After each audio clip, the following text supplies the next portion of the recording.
ప్రతిదాన్ని ఈజీఫై చేసి మనకి ఏది కావాలన్నా కానీ అన్ని చెప్తున్నారు. ఒకటి మనకి ప్రాబ్లం ఉంది, ఓకే పర్లేదు మేము సాల్వ్ చేస్తాము, ఇది అవసరం లేదు. So I mean what kind of problem మీరు అన్నారు వాళ్ళు? అంటే మేము ఎడ్యుకేషన్ లోన్ పరంగా కానీ ఏ ప్రాపర్టీస్ ఉండాలి, అట్లా కొన్నిటికైతే కొన్ని బ్యాంక్స్ కి ప్రాపర్టీస్ ఉండాలి, మనం చూపించాలి త్రూ ఎక్కడున్నామో అక్కడే చూపించాలని కూడా కొన్ని బ్యాంక్స్ అడుగుతున్నారు.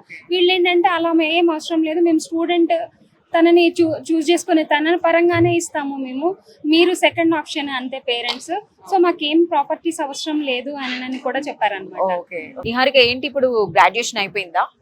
లేదు మ్యామ్, ఇంకా అవ్వలేదు, నెక్స్ట్ అవుతుంది. ఇయర్ అవుతుంది. సో దానికోసం మీరు కనుక్కోవడానికి వచ్చారు. వాళ్ళు యాక్చువల్ గా చెప్పాలంటే నాకు అసలు ఏం తెలీదు, Okay. నార్మల్ గా కనుక్కుందామని వచ్చాను. వాళ్ళు బాగా ఎక్స్ప్లెయిన్ చేశారు నాకు, అంటే స్కోర్ ఎంత ఉండాలి అవన్నీ చెప్తున్నారు. ఏం చేద్దాం అనుకుంటున్నారు గ్రాడ్యుయేషన్ అయిన తర్వాత ఎంఎస్ లో? ఏఎంఎల్. Okay, nice.